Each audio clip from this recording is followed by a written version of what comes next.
Hello नमस्कार विद्यार्थी मित्रों, आप सभी नो अपने यहाँ आरू लर्निंग यूट्यूब चैनल में स्वागत है। આજના વિડીયોમાં આપણે જે 28/3/2022 ના રોજ જે ફોરેસ્ટ બીટગાનું જે પેપર લેવાનું હતું તે સંપૂર્ણ પેપર સોલ્યુશન આપણે ફાઇનલ આન્સર કી મુજબ સોલ્યુશન કરીશું। એટલે કે તેની અંદર ફાઇનલ આન્સર ની અંદર કયા પ્રશ્નો સુધારવામાં આવ્યા હતા તે પણ જણાવીશ, સાથે સાથે તેના નવા જવાબો શું છે અને જેથી તમને જે આવનારી ફેબ્રુઆરી માટે જે પરીક્ષા આવવાની છે તેની માટે આ પેપર એ તમને ખૂબ જ ઉપયોગી બનશે। તો કે સૌથી પહેલો પ્રશ્ન, તો કે IRDI ના છેલ્લા ચેરમેન કોણ હતા? તો કે IRDI ના છેલ્લા ચેરમેન એ સુભાષ ખૂંટિયા હતા। એટલે કે તેનો જવાબ પહેલાનો જવાબ ઓપ્શન એ બને છે। ત્યારબાદ બીજો પ્રશ્ન, તો કે છેલ્લા અંદાજ મુજબ દેશના જંગલ વિસ્તારનું કુલ ક્ષેત્ર ભૌગોલિક ક્ષેત્રના અંદાજિત કેટલા ટકા છે? તો કે જે ભારતનું કુલ જંગલ વિસ્તારનું ક્ષેત્ર તો કે તે કુલ વિસ્તારના 22% છે અને જે રાષ્ટ્રીય વન નીતિ 1988 મુજબ 33% મિનિમમ હોવું પડે તે નક્કી કરવામાં આવ્યું છે। ત્યારબાદ ત્રીજો પ્રશ્ન, તો કે કયા દિવસને ઇન્ટરનેશનલ ટાઈગર ડે તરીકે ઉજવવામાં આવશે? એટલે કે વિશ્વ વાઘ દિવસ તરીકે કયો દિવસ ઉજવવામાં આવશે? તો કે વિશ્વ વાઘ દિવસ તરીકે 29 જુલાઈને ઉજવવામાં આવશે। એટલે કે તેનો જવાબ ઓપ્શન ડી બને છે। અને ત્યારબાદ ચોથો પ્રશ્ન કે આ ફોરેસ્ટને જે અંદર જે જંગલ ખાતા દ્વારા જે જુદી જુદી જે સહાયો આપવામાં આવે તેના રિલેટેડ તમને પ્રશ્ન પૂછવામાં આવશે, જેની અંદર ચોથો પ્રશ્ન, તો કે બાગાયત સહાયલક્ષી યોજનામાં વધુમાં વધુ કેટલી રકમની એ સહાય મળવાપાત્ર છે? તો કે ચોથા પ્રશ્નની અંદર જવાબ આવશે 2500, એટલે કે તેની અંદર વધુમાં વધુ એ 2500ની સહાય મળવાપાત્ર છે, એટલે કે ઓપ્શન સી તેનો જવાબ બને છે। ત્યારબાદ પાંચમો પ્રશ્ન, તો કે વ્યતિરેક અલંકારનું ઉદાહરણ આપો।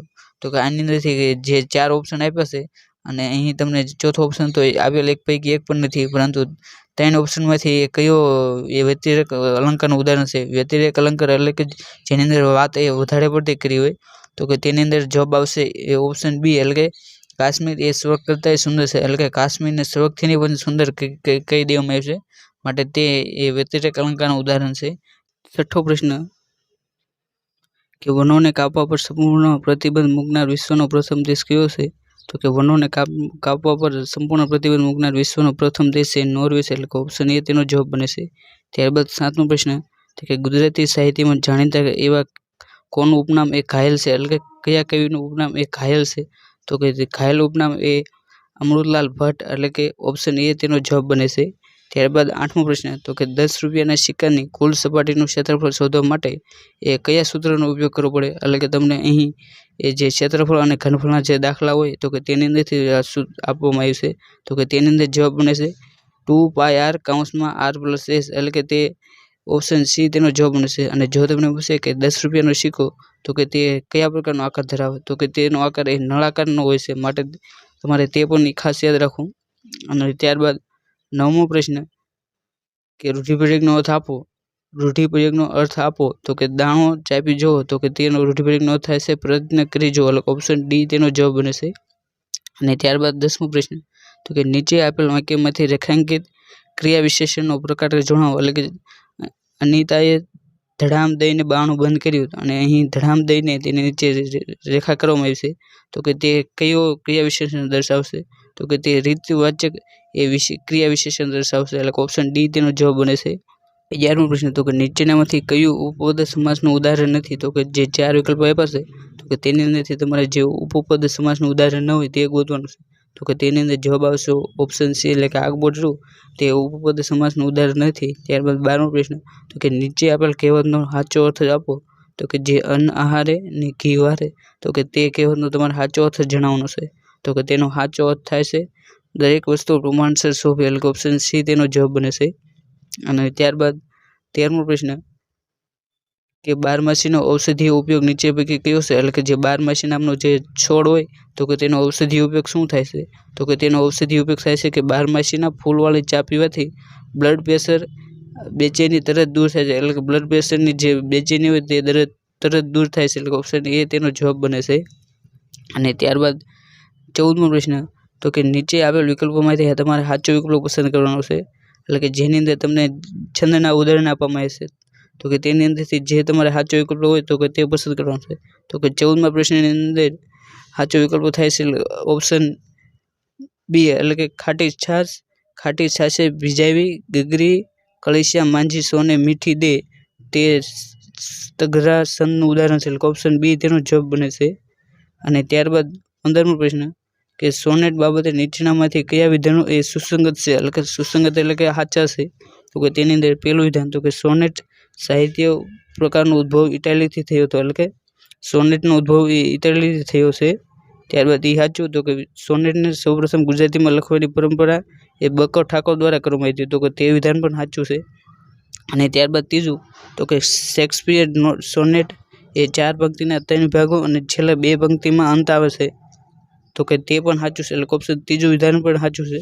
ત્યારબાદ ચોથું વિધાન તો કે છેલ્લું દર્શન સોનેટ કાવ્ય એ ચંદ્રવદન મહેતા દ્વારા આપવામાં આવ્યું છે, તો કે તે વિધાન એ ખોટું છે, એટલે કે 1, 2, 3 એ 3 વિધાન સાચા છે, એટલે ઓપ્શન ડી તેનો જવાબ બને છે.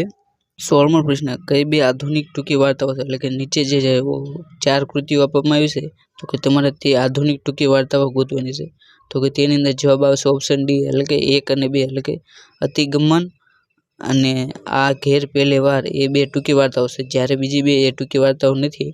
અને ત્યારબાદ 17મો પ્રશ્ન કે બેઠી ખાટે ફરી વળી બધે મેંડીએ ઓરડામાં કાવ્ય પંક્તિ એ કયા સોનેટમાં આવશે, એટલે કે જે તમને અહીં કાવ્ય પંક્તિ આપવામાં આવી તો કે તે કયા કાવ્યની પંક્તિ છે, તો કે તેની કયા કાવ્યની પંક્તિ છે, તો કે તેની અંદર ઓપ્શન આવશે ઓપ્શન બી તેનો જવાબ બનશે, એટલે કે જૂનું પિયર ઘર એ તે કાવ્યની આ પંક્તિ છે. ત્યારબાદ 18મો પ્રશ્ન તો કે નીચેના પૈકી કયું અથવા તો કયા અભયારણ્ય ગોવામાં આવેલ છે, એટલે કે જે 3 ઓપ્શન છે, તો કે તેની અંદરથી કયા એ ગોવા ખાતે અભયારણ્ય આવેલા છે, તો કે તેની અંદર એક ઓપ્શન છે સલીમ અલી પક્ષી અભયારણ્ય, પછી નેત્રાવલી વન્યજીવ અભયારણ્ય અને ભગવાન મહાવીર અભયારણ્ય, તો કે આ ત્રણેય એ ગોવાની અંદર આવેલા છે, એટલે ઓપ્શન ડી તેનો જવાબ બનશે, એટલે કે આપેલ તમામ એ ગોવાની અંદર આવેલા અભયારણ્ય છે. અને ત્યારબાદ 19મો પ્રશ્ન તો કે નીચેના પૈકી કયા શબ્દનો સમાનાર્થી શબ્દ એ સાચો છે, તો કે તેની અંદર પહેલું વિધાન તો કે કાપડ બરાબર દુકુલ.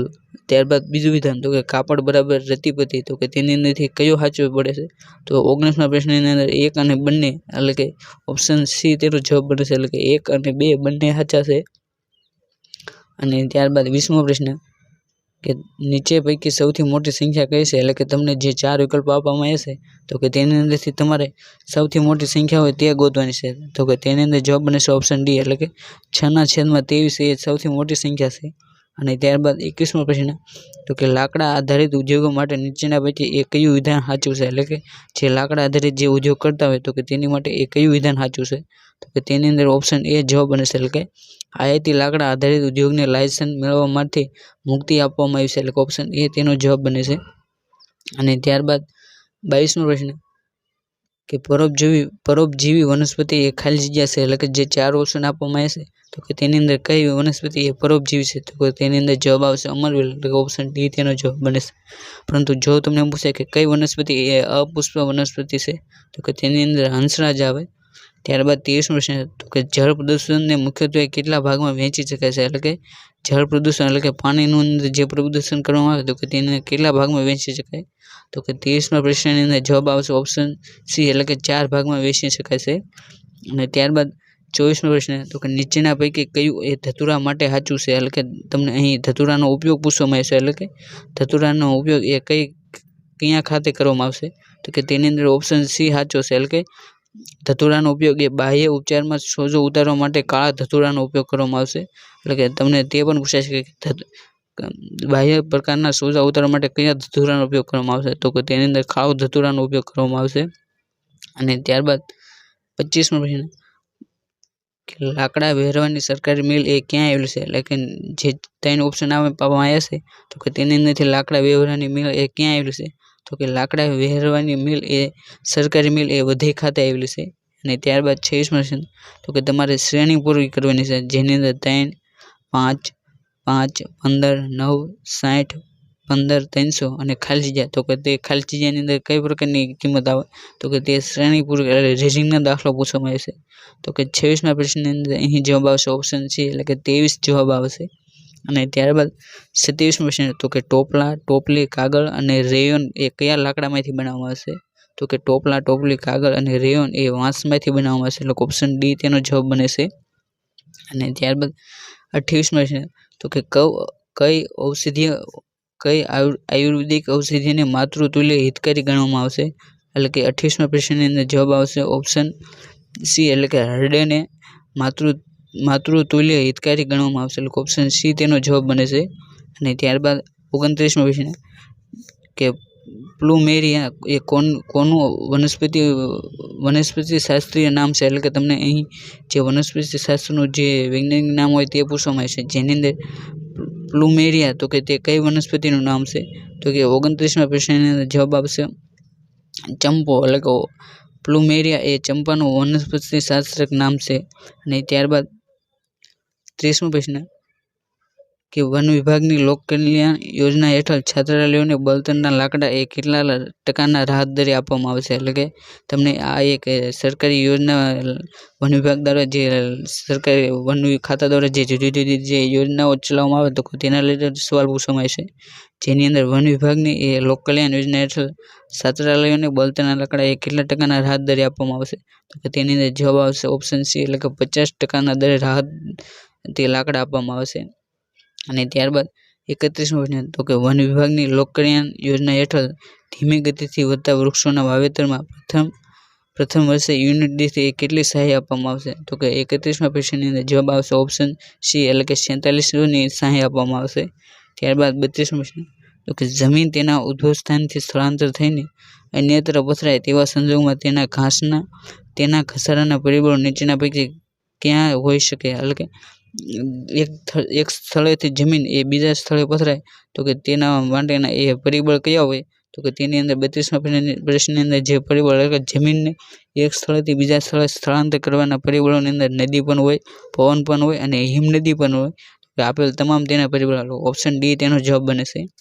ત્યારબાદ 33મો પ્રશ્ન તો ગુજરાત રાજ્યના વન અને પર્યાવરણ મંત્રી કોણ છે? એટલે કે આ પેપર એ 2022ની અંદર લેવાનું હતું. તો કે તે વખતે 2022ની અંદર વન અને પર્યાવરણ મંત્રી એ કિરીટસિંહ રાણા હતા. પરંતુ હાલ 2023ની અંદર જો તમને પૂછે એટલે કે 2023ની અંદર ગુજરાત રાજ્યના વન અને પર્યાવરણ મંત્રી કોણ છે? તો કે 2023ની અંદર વન અને પર્યાવરણ મંત્રી એ મુળુભાઈ બેરા છે. અને આ પ્રશ્ન એ ખૂબ જ આઈએમપી થઈ જાય છે, માટે આ તમારે ખાસ યાદ રાખવું. અને ત્યારબાદ 34મો પ્રશ્ન કે વનસ્પતિમાં પર્ણોમાંથી અન્ય ભાગો તરફ પ્રકાશ સંશ્લેષણની નિપજોનું વહન એ કોના દ્વારા કરવામાં આવે છે? તો કે 34મા પ્રશ્નની અંદર જવાબ બને છે ઓપ્શન બી, એટલે કે અન્નવાહક પેશી દ્વારા જે પ્રકાશ સંશ્લેષણની જે નિપજોન હોય તો કે તેનું વહન કરવામાં આવશે. અને ત્યારબાદ 35મો પ્રશ્ન તો કે નીચે પૈકી એ યોગ્ય વિકલ્પો પસંદ કરવા, એટલે કે તમને બે વિકલ્પો આપવામાં આવશે. તો કે તેની અંદર પહેલું વિધાન તો કે વિષુવવૃત્તની આસપાસ આશરે 10 અંશ અને 20 અક્ષાંશો વચ્ચેના પટ્ટામાં સૌથી વધુ વરસાદ પડે છે. ત્યારબાદ બીજું વિધાન તો કે વિષુવવૃત્તથી ધ્રુવ તરફ જતા બંને ગોળાર્ધમાં વરસાદનું પ્રમાણ એ વધતું જાય છે. એટલે કે આ બે જે વિધાનો આપવામાં આવે છે તો કે તેની અંદર એ કયું વિધાન સાચું છે? તો કે તેની અંદર માત્ર એક વિધાન રહ્યું તો કે તે જ સાચું છે, એટલે કે ઓપ્શન એ તેનો જવાબ બને છે. અને ત્યારબાદ 36મો પ્રશ્ન તો કે ગુજરાતમાં સૌથી વધુ એ કુવા એ કયા રાજ્યની અંદર આવેલા છે? તો કે ગુજરાતની અંદર સૌથી વધુ કુવા એ જુનાગઢ ખાતે આવેલા છે, એટલે કે ઓપ્શન એ તેનો જવાબ બનશે. ત્યારબાદ 37મો પ્રશ્ન તો કે કાર્બનનું ઉત્સર્જન જે ગતિએ ચાલુ છે તે જ ગતિએ યથાવત રહે, એટલે કે ચાલુ રહે તો 2050 સુધીમાં વિશ્વનું સરેરાશ તાપમાન એ કેટલું વધી જશે? એટલે કે હાલ જે ગતિથી કાર્બન ડાયોક્સાઇડનું જે કાર્બનનું ઉત્પાદન જે ચાલુ છે, જો તે જ ગતિએ ચાલુ રહે તો કે 2050 સુધીની અંદર પૃથ્વીનું સરેરાશ તાપમાન એ 2 સેલ્સિયસ વધી જશે. અને ત્યારબાદ 38મો પ્રશ્ન તો કે ઇકોસિસ્ટમ શબ્દ એ સૌપ્રથમ એ પ્રયોગ કોણે કર્યો હતો? એટલે કે ઇકોસિસ્ટમ જે શબ્દ છે તો કે તે કોના દ્વારા આપવામાં આવ્યો હતો? તો કે ઇકોસિસ્ટમ શબ્દ એ સૌપ્રથમ એ આર્થર જ્યોર્જ ટ્રાન્સલી દ્વારા આપવામાં આવ્યો હતો, ઓપ્શન ડી તેનો જવાબ બને છે. અને ત્યારબાદ 39મો પ્રશ્ન તો કે ભારતનો તરતો નેશનલ પાર્ક કયો છે? એટલે કે ભારતની અંદર જે ભારતનો પ્રથમ તરતો નેશનલ પાર્ક કયો છે? તો કે ભારતની અંદર સૌપ્રથમ તરતો નેશનલ પાર્ક એ કેમ્બુલ લામજો જે નેશનલ પાર્ક છે અને જે મણિપુર ખાતે આવેલો છે. તો કે તે પણ તમારે ખાસ રાખવું, એટલે કે ભારતનો સૌપ્રથમ તરતો નેશનલ પાર્ક કેમ્બુલ લામજાઓ નેશનલ પાર્ક તે કયા રાજ્યની અંદર આવેલો છે? તો કે તે મણિપુર રાજ્યની અંદર આવેલો છે. ત્યારબાદ 40મો પ્રશ્ન તો કે સમગ્ર સજીવો તથા ભૌતિક પર્યાવરણ વચ્ચેના આંતર સંબંધોનો અભ્યાસ કરવા માટે જે વિજ્ઞાન વપરાય તો કે તેને કયું વિજ્ઞાન કહેવામાં આવશે? તો કે તેને પારિસ્થિતિક વિજ્ઞાન કહેવામાં આવશે, ઓપ્શન સી તેનો જવાબ બને છે. અને ત્યારબાદ 41મો પ્રશ્ન તો કે નીચે પૈકી એ કયો મેંગ્રોવ વનસ્પતિનો પ્રકાર નથી, એટલે કે જે 4 ઓપ્શન આપવામાં આવ્યા છે તો કે તેની અંદરથી કયો એ મેંગ્રોવ વનસ્પતિનો પ્રકાર નથી, તો કે તેની અંદર ઓપ્શન સી એટલે કે આસમાની મેંગ્રોવ, તો કે તેવા કોઈ પણ પ્રકારના તેવો પ્રકાર નથી, એટલે કે ઓપ્શન સી તેનો જવાબ બને છે. અને ત્યારબાદ 42મો પ્રશ્ન તો કે વાસંદા નેશનલ પાર્ક એ કયા જિલ્લામાં આવેલો છે, તો કે વાસંદા નેશનલ પાર્ક એ નવસારી જિલ્લાની અંદર આવેલો છે, એટલે કે ઓપ્શન ડી તેનો જવાબ બને છે. અને ત્યારબાદ 43મો પ્રશ્ન તો કે નીચે પૈકી કયા કપ અને ટ્રોફી એ હોકીની રમત સાથે સંકળાયેલા નથી, એટલે કે તમને અહીં હોકીની રમતની અંદર એ કયા કપ અને ટ્રોફી આપવામાં આવશે તે રિલેટેડ સવાલ પૂછવામાં આવે છે, તો કે તેની અંદર સિંધિયા કપ તો કે તે હોકી માટે આપવામાં આવશે, જ્યારે નહેરુ ટ્રોફી તો કે તે પણ હોકીની રમત માટે રમાય છે, જ્યારે બાઇડન કપ તો કે તે પણ હોકી રમત માટે રમાય છે, જ્યારે દેવધર ટ્રોફી રહી તો કે તે હોકી માટે રમાતી નથી પરંતુ તે ક્રિકેટ માટે રમાય છે, એટલે કે ઓપ્શન ડી તેનો જવાબ બને છે. અને ત્યારબાદ 44મો પ્રશ્ન તો કે કયા વર્ષમાં એ રશિયાનું ચેર્નોબિલ અણુ રિએક્ટર ભયંકર ધડાકા સાથે ફાટ્યું હતું, એટલે કે અહીં તમને જે ચેર્નોબિલ જે પરમાણુ રિએક્ટર જે દુર્ઘટના થઈ તેના રિલેટેડ સવાલ પૂછવામાં આવે છે, તો કે તે 1986ની અંદર તે ભયંકર દુર્ઘટના થઈ, એટલે ઓપ્શન બી તેનો જવાબ બને છે. પરંતુ જો તમને પૂછે કે ચેર્નોબિલ પરમાણુ રિએક્ટર એ હાલ કયા દેશની અંદર આવેલું છે, તો કે તે હાલ યુક્રેન દેશની અંદર આવેલું છે.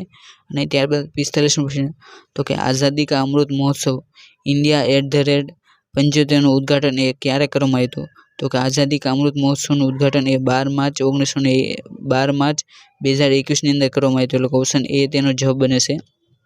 અને ત્યારબાદ 46મો પ્રશ્ન તો કે નીચેના પૈકી એ કયા ભારતના પર્યાવરણીય પ્રશ્નો ગણાવી શકાય, એટલે કે તેમને 4 વિધાન આપવામાં આવ્યા છે, તો કે તેની અંદરથી એ કયા એ ભારત પર્યાવરણીય પ્રશ્નો છે, તો કે 46મા પ્રશ્નની અંદર તમારો જવાબ છે ઓપ્શન ડી, એટલે કે 1, 2, 3, 4 એ બધા એ પર્યાવરણીય પ્રશ્નો છે, એટલે કે જંગલોનો સતત વિનાશ, પછી ભોપાલ ગેસ દુર્ઘટના જેવી ગેસ ગળતરની જે સમસ્યાઓ છે તે, પછી વિશાળ બંધો અને સિંચાઈ યોજનાઓ, પછી અણુ મથકોનો વિકાસ, તો કે તે બધાથી પર્યાવરણને નુકસાન થાય છે, એટલે કે તે પર્યાવરણીય પ્રશ્નો છે. 47મો પ્રશ્ન તો કે ઓગસ્ટ 2021 દરમિયાન ગુજરાતમાં એ કેટલામાં વન મહોત્સવની ઉજવણી કરવામાં આવી હતી, એટલે કે 2021ની અંદર જે વન મહોત્સવ ઉજવવાનો તો કે તે કેટલામો હતો, તો કે 2021ની અંદર જે વન મહોત્સવ ઉજવવાનો તો કે તે 72મો વન મહોત્સવ હતો. અને હાલ 2023ની અંદર જે વન મહોત્સવ ઉજવવાનો તો કે તે 74મો વન મહોત્સવ ઉજવવાનો. અને 74મા વન મહોત્સવની ઉજવણી એ જયપુરા પાવાગઢ એટલે કે પંચમહાલ ખાતે કરવામાં આવી હતી. ત્યારબાદ 48મો પ્રશ્ન કે નીચેના પૈકી એ કયા વિધાનો એક ગ્રીન પીસ સંસ્થા સાથે એ સાચા પડે છે, એટલે કે ગ્રીન પીસ સંસ્થા માટેના સાચા વિધાનો છે, તો કે તેની અંદર 4 વિધાન આપવામાં આવે છે, તો કે તેની અંદર પહેલું વિધાન તો કે ગ્રીન પીસ સંસ્થાની સ્થાપના એ 1992માં થઈ હતી. બીજું વિધાન તો ગ્રીન પીસ સંસ્થાનું પાયાનું સૂત્ર એ બ્યુટી વિધાઉટ ક્રુઅલ્ટી છે. પછી ત્રીજું વિધાન તો ગ્રીન પીસ સંસ્થામાં સ્વયંસેવકોને ગ્રેટ આર્મી કહેવામાં આવશે. પછી ચોથું વિધાન તો ગ્રીન પીસ સંસ્થા એ સ્વતંત્ર અને બિન રાજકીય આંતરરાષ્ટ્રીય સ્તરે વિકસેલી સંસ્થા છે, તો કે આ 4 વિધાનની અંદરથી એ કયું વિધાન સાચું છે, તો કે તેની અંદર ઓપ્શન સી તેનો જવાબ બનશે, એટલે કે બીજું અને ચોથું વિધાન રહ્યું તો કે તે તેનું સાચું છે. અને ત્યારબાદ 49મો પ્રશ્ન તો કે પર્યાવરણ પ્રેમી અને જંગલવિદ તરીકે જાણીતા એડવર્ડ જેમ્સ કાર્બેટની યાદમાં એક કયા પાર્કનું નામ બદલીને જીમ કાર્બેટ નેશનલ પાર્ક રાખવામાં આવ્યું હતું, તો કે જે ભારતનો જે સૌપ્રથમ નેશનલ પાર્ક એટલે કે હેલી નેશનલ પાર્ક હતું તો કે તેનું નામ બદલીને એ જીમ કાર્બેટ નેશનલ પાર્ક કરવામાં આવ્યું હતું. અને ત્યારબાદ 50મો પ્રશ્ન કે નીચે પૈકી કઈ સંખ્યાને 11 વડે એ નિશેષ ભાગી શકાય, એટલે કે શેષ શૂન્ય મળે, એટલે નીચેનામાંથી 4 વિકલ્પોમાંથી કઈ સંખ્યાને તમે 11 વડે ભાગો તો કે શેષ શૂન્ય મળે, તો કે 50મા પ્રશ્નની અંદર ઓપ્શન સી જવાબ બને છે, એટલે કે 67, 82, 930 સંખ્યાને જો તમે 11 વડે ભાગો તો કે તેનો જવાબ એ શૂન્ય આવે, એટલે કે તેનો શેષ એ શૂન્ય વધે. અને આ માટે તમને જે અંકોની જે વિભાજન 1 થી 12ની જે વિભાજનની ચાવી છે તે તમારે આવડવી ખાસ જરૂરી છે. અને ત્યારબાદ 51મો પ્રશ્ન તો કે તાજેતરમાં આરબીઆઈએ નાણાકીય સમાવેશની હદનું મૂલ્યાંકન કરવા માટે એફઆઈ ઇન્ડેક્સની શરૂઆત કરી છે, તો કે આ એફઆઈ ઇન્ડેક્સ જે શરૂઆત કરી તો કે તેનું પૂરું નામ શું થાય છે, તો કે જે આ એફઆઈ ઇન્ડેક્સ શરૂ કરવામાં આવ્યું તો કે તેનું પૂરું નામ એ ફાઇનાન્શિયલ ઇન્ક્લુડેશન ઇન્ડેક્સ, એટલે કે ઓપ્શન સી તેનો જવાબ હશે, એટલે કે ફાઇનાન્શિયલ ઇન્ક્લુઝન ઇન્ડેક્સ એટલે કે ઓપ્શન સી તેનો જવાબ બને છે. ત્યારબાદ 52મો પ્રશ્ન તો કે 2 વર્ષ પહેલા માતા પિતા અને પુત્રની ઉંમરનો સરવાળો એ 36 હતો તો કે 2 વર્ષ પછી તેમનો ઉંમરનો સરવાળો એ કેટલા વર્ષ થશે એટલે કે તમને અહીં ઉંમર આધારિત દાખલા પૂછવામાં આવશે તો કે તેની અંદર ઓપ્શન બી જવાબ બને છે એટલે કે તેનો જવાબ એ 48 થાય છે. ત્યારબાદ 53મો પ્રશ્ન તો કે સ્મોગ એ કેવી રીતે બને છે તો કે તેની અંદર જવાબ આવશે ઓપ્શન બી એટલે કે ધુમ્રકણો ઉપર પાણી જામવાથી જે બને તો કે તે રીતે સ્મોગ બને છે. ત્યારબાદ 54મો પ્રશ્ન તો કે નીચેના પૈકી એ કયા પ્રદેશમાં લોકો એ લાકડા કાપવાનો વ્યવસાય કરે છે તો કે તે જે શંકુદ્રમ પ્રદેશની અંદર જે લોકો હોય તો કે તે લાકડા કાપવાનો વ્યવસાય કરે છે એટલે ઓપ્શન બી તેનો જવાબ બને છે. અને ત્યારબાદ 55મો પ્રશ્ન તો કે ગુજરાતના કયા જિલ્લામાં એક પણ અભયારણ્ય આવેલ નથી એટલે કે તમને ગુજરાતની અંદર કુલ 23 અભયારણ્યો આવેલા છે તો કે તે 23 અભયારણ્ય પૈકી એવા કેટલા જિલ્લા છે જેની અંદર એક પણ અભયારણ્ય આવેલું નથી તો કે તે તમને અહીં પૂછવામાં આવ્યું છે તો કે આની અંદર જે ફાઇનલ આન્સર કે રહે તો કે તેની અંદર 2 જવાબ માન્ય રાખવામાં આવશે એટલે કે તેની અંદર ઓપ્શન બી અને ઓપ્શન સી આ બંને જવાબ તેની અંદર માન્ય રાખવામાં આવશે એટલે કે તે તમારે ખાસ જોવું. અને ત્યારબાદ 56મો પ્રશ્ન કે તેજોદ્ગાર પદાર્થોના આધારે ખડકોની ઉંમર નક્કી કરવાના જે પ્રયોગો એ નીચેના પૈકી કોને રજૂ કર્યા હતા એટલે જે પદાર્થોના આધારે જે ખડકોની ઉંમર નક્કી કરવા માટેનો જે પ્રયોગ છે તો કે તે રજૂ કોના દ્વારા કરવામાં આવ્યો હતો તો કે તે પ્રયોગ એ રુથરફોર્ડ દ્વારા રજૂ કરવામાં આવ્યો હતો એટલે કે ઓપ્શન સી તેનો જવાબ બને છે. અને ત્યારબાદ 57મો પ્રશ્ન તો કે તાજા પાણીના પ્રાણીઓ તથા વનસ્પતિઓના અભ્યાસને શું કહે છે એટલે કે અહીં તમને જે અભ્યાસ શાસ્ત્રની જે જુદી જુદી જે શાખાઓ છે તેના લીધે સવાલ પૂછવામાં આવે છે એટલે કે જે તાજા પાણીના પ્રાણીઓ અને તેને વનસ્પતિઓ તેની માટે જે અભ્યાસ કરવાની શાખા છે તો કે તેને શું કહેવામાં આવશે તો કે 57મો પ્રશ્નનો જવાબ આવશે ઓપ્શન સી એટલે કે તેને લિમોનોલોજી કહેવામાં આવશે. અને ત્યારબાદ 58મો પ્રશ્ન તો કે ડાંગરની નીચે પૈકી કઈ મુખ્ય પેદાશ છે એટલે કે ડાંગર એ કઈ વસ્તુના ઉત્પાદન માટે કરવામાં આવશે તો કે તેની અંદર જવાબ આવશે ઓપ્શન ડી એટલે કે ચોખા. અને ત્યારબાદ 59મો પ્રશ્ન કે શાળામાં વાર્ષિક ઉત્સવમાં કુલ 1260 વિદ્યાર્થીઓ હાજર હતા જે કુલ સંખ્યાના એ 70% છે તો કે શાળામાં છોકરા અને છોકરીઓની કુલ સંખ્યાનું પ્રમાણ એ 2:1 છે તો કુલ છોકરાઓની સંખ્યા શોધો એટલે કે આની અંદર તમારે કુલ છોકરાઓની સંખ્યા ગોતવાની છે તો કે 59મા પ્રશ્નની અંદર જવાબ આવશે 1200 એટલે કે ઓપ્શન સી તેનો જવાબ બને છે. અને ત્યારબાદ 60મો પ્રશ્ન તો કે દેશમાં પ્રથમ ઈ-વેસ્ટ ઇકો પાર્કની સ્થાપના એ કયા રાજ્યમાં કરવાની ઘોષણા કરવામાં આવી હતી તો કે તેની અંદર જવાબ આવશે ઓપ્શન ડી એટલે કે દિલ્હીની અંદર તે ઘોષણા કરવામાં આવી હતી. ત્યારબાદ 61મો પ્રશ્ન તો કે આંતરરાષ્ટ્રીય જૈવ વિવિધતા દિવસનો નિર્ણય એ કયા સંમેલનની અંદર કરવામાં આવ્યો હતો એટલે આંતરરાષ્ટ્રીય જૈવ વિવિધતા દિવસ જેની ઉજવણી એ 22 મેના રોજ કરવામાં આવશે તો કે તેનો નિર્ણય એ કયા સંમેલનની અંદર કરવામાં આવ્યો હતો તો કે તેનો નિર્ણય એ નેરોબી સંમેલનની અંદર કરવામાં આવ્યો એટલે ઓપ્શન બી તેનો જવાબ બને છે. અને ત્યારબાદ 62મો પ્રશ્ન તો કે આઈપીસીસીનું પૂરું નામ જણાવો તો કે આઈપીસીસીનું પૂરું નામ એ ઇન્ટરગવર્નમેન્ટલ પેનલ ઓન ક્લાઇમેટ ચેન્જ એટલે કે ઓપ્શન સી તેનો જવાબ બને છે. અને ત્યારબાદ 63મો પ્રશ્ન કે નીચેના પૈકી એ કયું જુવાર માટે સાચું છે એટલે કે તમને 3 વિધાન આપવામાં આવશે તો કે તેની અંદર એ કયું વિધાન એ જુવાર માટે સાચું છે તો કે પહેલું વિધાન જુવાર ઉનાળા અને શિયાળા એ બંને ઋતુમાં થાય છે. બીજું વિધાન તો કે જુવારના પાકને એ બાજરી કરતાં ઓછા પાણીની જરૂર પડે છે. પછી ત્રીજું વિધાન તો કે ધાન્ય પાકોમાં વાવેતરના વિસ્તારની દ્રષ્ટિએ જુવાર એ ત્રીજા નંબરે આવે છે તો કે આ બંનેમાંથી કયું એ સાચું છે તો કે તેની અંદર જવાબ બને છે ઓપ્શન સી એટલે કે 1 અને ત્રીજું વિધાન રહ્યું તો કે તે સાચું છે. અને ત્યારબાદ 64મો પ્રશ્ન તો કે નીચેના વિધાનો માટે યોગ્ય વિકલ્પ પસંદ કરો એટલે કે આની અંદર તમને બે વિધાન આપવામાં આવશે જેની અંદર પહેલું વિધાન તો કે જૂનાગઢની જંગલ વિસ્તારની સેન્દ્રિય તત્વ ધરાવતી જમીનમાં ચૂનાનું પ્રમાણ એ ઓછું છે. પછી બીજું વિધાન તો કે ડાંગ જંગલની વિસ્તારની સેન્દ્રિય તત્વ ધરાવતી જમીનમાં ચૂનાનું તત્વનું પ્રમાણ એ વધુ છે તો કે આ બે વિધાનની અંદરથી કયું વિધાન સાચું છે તો કે આ બે વિધાનની અંદરથી બંને વિધાન એ ખોટા છે એટલે ઓપ્શન ડી તેનો જવાબ બને છે. અને ત્યારબાદ 65મો પ્રશ્ન તો કે અવ્યયભાવી સમાસનું ઉદાહરણ એ આપો એટલે કે આની અંદરથી કયું એ અવ્યયભાવી સમાસનું ઉદાહરણ છે તો કે તેની અંદર જવાબ આવશે ઓપ્શન એ એટલે કે પરોક્ષ એ અવ્યયભાવી સમાસનું ઉદાહરણ છે. અને ત્યારબાદ 66મો પ્રશ્ન તો કે ESZનું પૂરું નામ જણાવો એટલે કે ESZનું પૂરું નામ છે ઇકો સેન્સિટિવ ઝોન એટલે કે ઓપ્શન સી તેનો જવાબ બને છે. અને ત્યારબાદ 67મો પ્રશ્ન કે નીચેના પૈકી કયા પ્રકારના પ્રાણીઓમાં એ કરોડરજ્જુ હોતી નથી? તો કે અમેરુદંડી જે પ્રાણી હોય તો કે તેની અંદર કરોડરજ્જુ હોતી નથી. ઓપ્શન ડી તેનો જવાબ બને છે. અને ત્યારબાદ 68મો પ્રશ્ન તો કે ભારતની પહેલી વનનીતિ એ કયા વર્ષની અંદર બનાવવામાં આવી હતી? તો કે ભારતની સૌપ્રથમ વનનીતિ એ 1952ની અંદર બનાવવામાં આવી હતી. એટલે કે ઓપ્શન બી તેનો જવાબ બને છે. 69મો પ્રશ્ન તો કે 6, 8, 1 ફૂદડી 9, 6 ને 3 વડે ભાગી શકાય તો તે ફૂદડી છે તો કે ત્યાં કઈ કિંમત આવે? એટલે કે અહીંયા ફૂદડીની જગ્યાએ કઈ કિંમત મૂકવાથી તે સંખ્યાને 3 વડે નિશેષ ભાગી શકાય? તો કે તેની અંદર જે ફૂદડી છે તો કે ત્યાં જો તમે 2 અને 8 મૂકો તો કે ત્યાં તે સંખ્યાને તમે 3 વડે નિશેષ ભાગી શકશો. એટલે કે આની અંદર ઓપ્શન સી તેનો જવાબ બનશે. એટલે કે ઓપ્શન એ અને બી બંને. અને ત્યારબાદ 70મો પ્રશ્ન તો કે ગુજરાતના ખજૂરાહો તરીકે કયું મંદિર જાણીતું છે? તો કે ગુજરાતના ખજૂરાહો તરીકે જે બાવકાનું શિવ તીર્થ છે તો કે તેને ગુજરાતના ખજૂરાહો તરીકે ઓળખવામાં આવશે. એટલે કે ઓપ્શન સી તેનો જવાબ બને છે. અને ત્યારબાદ 71મો પ્રશ્ન તો કે બે સંખ્યાઓનો સરવાળો એ 216 છે તથા તેમનો ગુચ્છા એટલે કે ગુરુત્તમ સામાન્ય અવયવી એ 27 છે તો કે તે સંખ્યા શોધો. એટલે કે તમારે અહીં બે સંખ્યાઓ શોધવાની છે તો કે તે બે સંખ્યા એ ઓપ્શન બી તેનો જવાબ બને છે. એટલે કે 27 અને 189 એ બંને તે સંખ્યાનો સરવાળો એ 216 છે અને જ્યારે તેમનો ગુસ્સા કાઢવામાં આવે તો કે તે 27 બને છે.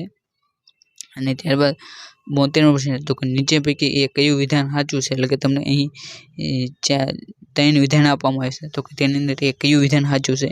તો કે 72મા પ્રશ્નની અંદર જવાબ આવશે ઓપ્શન એ. એટલે કે જે અગ્નિકૃત ખડકોમાં એ જીવાવ શેષ કદી જોવા મળતા નથી તે વિધાન એ સાચું છે. એટલે ઓપ્શન એ વિધાન એ તેનો જવાબ બને છે. અને ત્યારબાદ 73મો પ્રશ્ન કે કેટલીક જગ્યાએ ગરમ ભેજવાળી હવા ઠંડી સપાટી પરથી પસાર થતા અથવા તો ઠંડી હવા સાથે ભળતા ગરમ ભેજવાળી હવાનું તાપમાન એ નીચું જાય છે અને તે વધારાના ભેજનું ધુમ્મસ થાય છે અને આ રીતે બનતા ધુમ્મસને શું કહેવામાં આવશે? તો કે આ રીતે જે ધુમ્મસ બને તો કે તેને આરોહણ ધુમ્મસ કહેવામાં આવશે. એટલે ઓપ્શન સી તેનો જવાબ બને છે. અને ત્યારબાદ 74મો પ્રશ્ન કે ગુજરાત બજેટ 2022-23ના કયા જિલ્લામાં આયુર્વેદિક કોલેજ શરૂ કરવાની જોગવાઈ કરવામાં આવી છે? એટલે કે તમને અહીં એક કરંટ અફેર રિલેટેડ સવાલ પૂછવામાં આવે છે તો કે જે બજેટ 2022-23નું રજૂ થયું તો કે તેની અંદર કયા જિલ્લાની અંદર આયુર્વેદિક કોલેજ શરૂ કરવાની જોગવાઈ કરવામાં આવી છે? તો કે તેની અંદર જવાબ આવશે ઓપ્શન એ. એટલે કે સુરેન્દ્રનગર જે જિલ્લો છે તો કે તેની અંદર આયુર્વેદિક કોલેજ શરૂ કરવાની એ જોગવાઈ કરવામાં આવી છે. અને ત્યારબાદ 75મો પ્રશ્ન તો કે ભૂમિખંડની નજીકના ગાંધી જેવા ધીમા ઢાળવાળા સપાટ અને પહોળા સમુદ્ર તલના છીછરા ભાગને શું કહેવામાં આવશે? તો કે જે સમુદ્ર તલનો જે છીછરો ભાગ હોય તો કે તેને ખંડીને છાજલી કહેવામાં આવશે. એટલે ઓપ્શન બી તેનો જવાબ બને છે. અને ત્યારબાદ 76મો પ્રશ્ન કે નીચેનામાંથી કોણ એ પ્રાથમિક ઉપભોગી છે? તો કે અહીં તમને જે 4 ઓપ્શન આપવામાં આવ્યા તો કે તેની અંદર કયું એ પ્રાથમિક ઉપભોગી છે? તો કે તેની અંદર જે તૃણાહારી જે પ્રાણી હોય તો કે તે પ્રાથમિક ઉપભોગી ગણાય છે. એટલે ઓપ્શન એ તેનો જવાબ બને છે. અને ત્યારબાદ 77મો પ્રશ્ન તો કે તાજેતરમાં global environment and climate action citizen award એ કોને આપવામાં આવ્યો? તો કે આ પણ એ કરંટ અફેર રિલેટેડ છે અને આવા જે સવાલ હોય તો કે તે ગુજરાત પાક્ષિક જે ગુજરાત સરકાર દ્વારા જે પ્રસિદ્ધ કરવામાં આવે છે તો કે તેની અંદર આ પ્રકારના સવાલ આવતા હોય છે તો કે તેનો જવાબ છે વિરલ દેસાઈને તે એવોર્ડ આપવામાં આવે છે. એટલે ઓપ્શન એ તેનો જવાબ બને છે. અને ત્યારબાદ 78મો પ્રશ્ન તો કે કોણાર્કના સૂર્ય મંદિરનું નિર્માણ એ કયા રાજાએ કરાવ્યું હતું? તો કે કોણાર્કનું સૂર્ય મંદિર એટલે કે જે ઓડિશા ખાતે આવેલું છે તો કે તે સૂર્ય મંદિરનું નિર્માણ એ નરસિંહદેવ પ્રથમ દ્વારા કરવામાં આવ્યું હતું. એટલે ઓપ્શન બી તેનો જવાબ બને છે. અને ત્યારબાદ 19મો પ્રશ્ન તો કે વિશ્વમાં સૌથી ઓછું કાર્બન ડાયોક્સાઇડનું ઉત્સર્જન કરનાર દેશ કયો છે? તો કે વિશ્વની અંદર સૌથી ઓછું કાર્બન ડાયોક્સાઇડનું ઉત્સર્જન કરનાર દેશ એ ભૂતાન છે. એટલે ઓપ્શન સી તેનો જવાબ બને છે. અને જો તમને પૂછે કે કયા દેશ દ્વારા સૌથી વધુ કાર્બન ડાયોક્સાઇડનું ઉત્સર્જન કરવામાં આવશે તો કે તેની અંદર જવાબ એ અમેરિકા એટલે કે USA તેનો જવાબ આવશે. અને ત્યારબાદ 80મો પ્રશ્ન તો કે કર્કવૃત અને પ્રમાણ સમય રેખા એ એકબીજાને એ કયા રાજ્યની અંદર કાપે છે? એટલે કે જે કર્કવૃત એટલે કે જે આડી રેખા પસાર થાય તે અને પ્રમાણ સમય રેખા એટલે કે જે ભારતની અંદર જે ઊભી રેખા પસાર થાય તો કે તે કયા રાજ્યની અંદર એકબીજાને એ છેદે છે? તો કે તેની અંદર જવાબ આવશે ઓપ્શન બી એટલે કે છત્તીસગઢની અંદર તે એકબીજાને છેદે છે. અને ત્યારબાદ 21મો પ્રશ્ન તો કે ખ્વાજા મહેમૂદ દરિયાઈ દુલ્લાનું પવિત્ર સ્થાનક એ કયા જિલ્લાની અંદર આવ્યું છે? તો કે 21મા પ્રશ્નની અંદર જવાબ એટલે કે દરિયાઈ પીરની જે દરગાહ છે તો કે તે કયા જિલ્લાની અંદર આવી છે? તો કે તેની અંદર જવાબ બને છે ઓપ્શન બી એટલે કે તે મહીસાગરની અંદર આવેલી છે। 82મો પ્રશ્ન તો કે સાચી જોડણી શોધો તો કે તેની અંદર 4 વિકલ્પોમાંથી તમારે સાચી જોડણી પસંદ કરવાની છે તો કે જેની અંદર ઓપ્શન એ તેનો સાચી જોડણીનો વિકલ્પ હશે। ત્યારબાદ 83મો પ્રશ્ન તો કે ટોક્યો ઓલિમ્પિક 2020માં ડિસ્ક થ્રોમાં ભારત તરફથી અત્યાર સુધીનું સર્વશ્રેષ્ઠ પ્રદર્શન કરનાર કમલપ્રીત કૌર એ કયા ક્રમે પોતાની સફર પૂરી કરી હતી તો કે કમલપ્રીત કૌર એટલે કે જે ડિસ્ક થ્રો સાથે સંકળાયેલ છે તો કે તેમણે ટોક્યો ઓલિમ્પિક 2020ની અંદર 6થા ક્રમાંકે તેમણે સફર પૂરી કરી હતી। અને ત્યારબાદ 84મો પ્રશ્ન તો કે ગ્રાસલેન્ડ રિસર્ચ સ્ટેશન એ ક્યાં આવેલું છે તો કે ગ્રાસલેન્ડ રિસર્ચ સ્ટેશન એ અમરેલી ખાતે આવેલું છે એટલે ઓપ્શન સી તેનો જવાબ બને છે।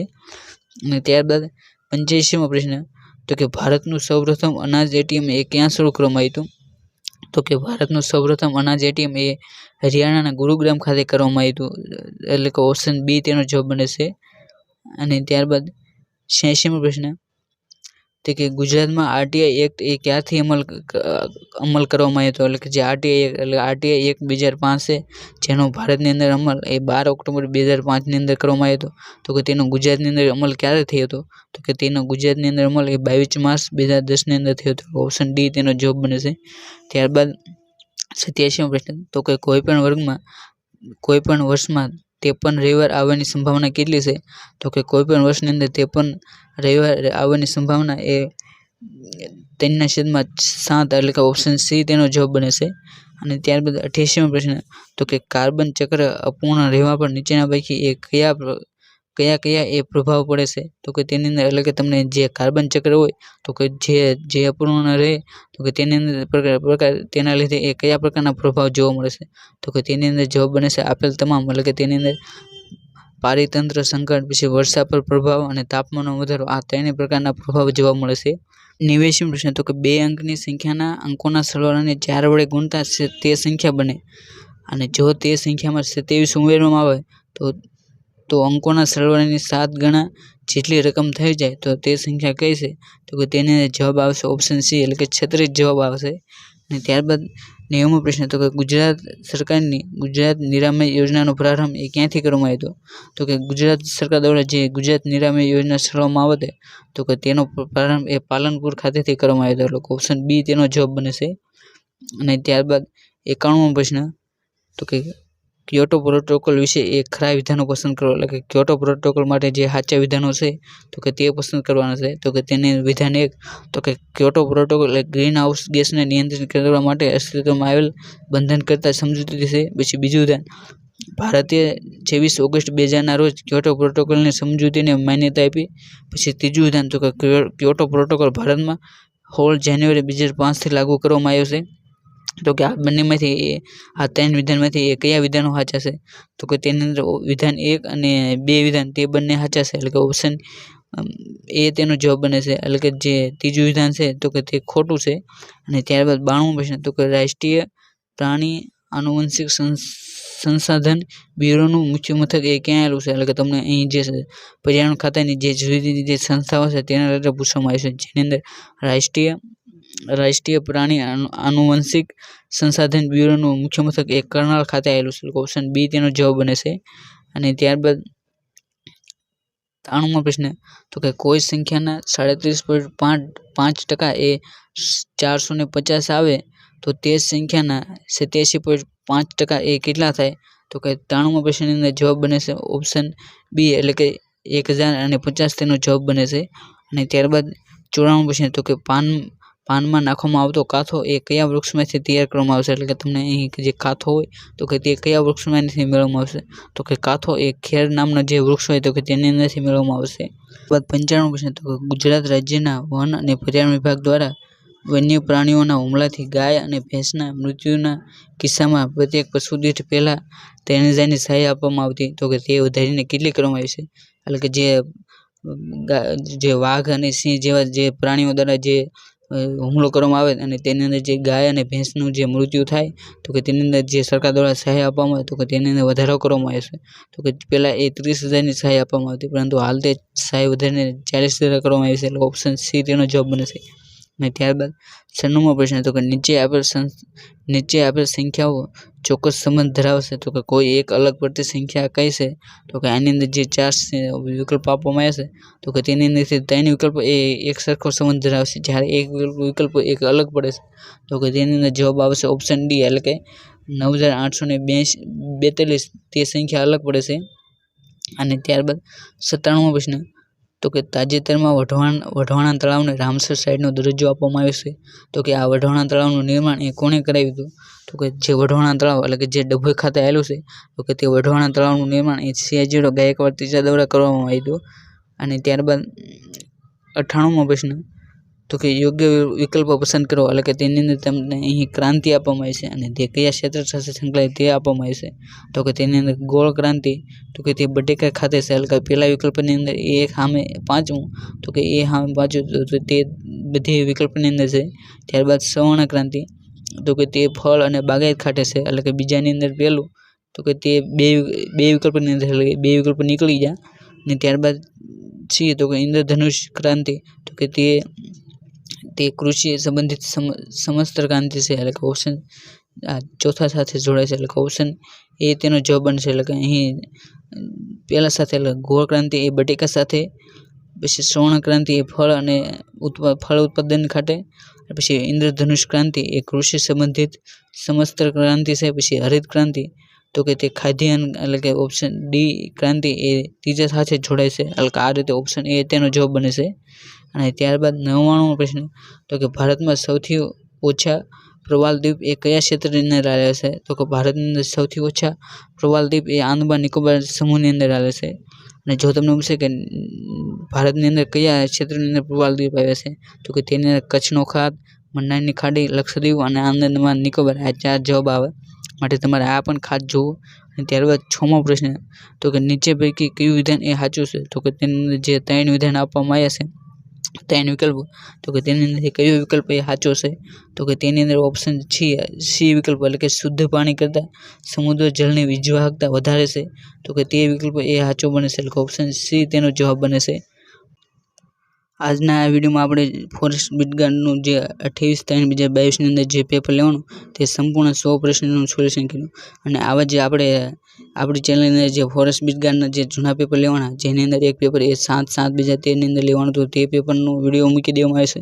અને સાથે 9/10/2016ના રોજ જે ફોરેસ્ટ બીટગાર્ડનું જે પેપર લેવાનું હતું તે પણ મૂકી દેવામાં આવશે તો તમે તે પણ જોઈ શકો છો, જેથી તમને ખબર પડે કે જે ફેબ્રુઆરીની અંદર જે ફોરેસ્ટની પરીક્ષા આવવાની છે તો કે તેની અંદર કેવા પ્રકારના સવાલ પૂછાય છે, કેમ કે તેની અંદર ઘણા બધા એ પર્યાવરણ રિલેટેડ પણ સવાલ પૂછાતા હોય છે તો કે તે તમને ખબર પડે કે કયા પ્રકારના એ પર્યાવરણની અંદર કયા પ્રકારના ટોપિકમાં વાંચવું જોઈએ જેથી તમે વધુ માર્ક લઈ શકો. અને સાથે જે IKDRC દ્વારા જે પરીક્ષા લેવાની તો કે તેની અંદર ફોરેસ્ટની અંદર લગતા જે મહત્વના પ્રશ્નો હતા તો કે તેની માટેનો પણ આપણે એક વિડીયો બનાવ્યો છે, જેની અંદર આવનારી પરીક્ષા માટે પર્યાવરણ અને ભૂગોળને લગતા 100+ પ્રશ્નોનો આપણે એક સ્પેશિયલ વિડીયો બનાવ્યો છે તો તમે તે પણ જોઈ શકો છો, જે તમને આવનારી ફોરેસ્ટની પરીક્ષા માટે ખૂબ જ ઉપયોગી બનશે. તો કે આ 3 વિડીયોની લિંક હું તમને આ વિડીયોના ડિસ્ક્રિપ્શન બોક્સમાં પણ પિન કરી દઈશ તો ત્યાંથી પણ તમે જોઈ શકો છો. અને સાથે જે આપણે વિડીયો બનાવી તો તેની PDF જો તમે ડાઉનલોડ કરવા માંગતા હોય તો તમે અમારી ટેલિગ્રામ ચેનલ આરવ લર્નિંગની પણ જોડાઈ શકો છો, જેની અંદર ભરતી રિલેટેડ કોઈ પણ અપડેટ હોય તો કે તેની અંદર સૌથી પહેલાં આપી દેવામાં આવશે. અને સાથે આવા ફોરેસ્ટ બીટગાર્ડના જે મહત્વના IMP પ્રશ્નો અને જે વિડીયો બનાવી તો કે તેની નોટિફિકેશન તમને સૌથી પહેલાં મળી રહે તે માટે તમે અમારી YouTube ચેનલ આરવ લર્નિંગને પણ સબસ્ક્રાઈબ કરી શકો છો, જેથી તમને જ્યારે પણ વિડીયો અપલોડ કરવામાં આવે તો કે તેની નોટિફિકેશન તમને સૌથી પહેલાં મળી રહે. Thank you. જય હિન્દ, જય ભારત.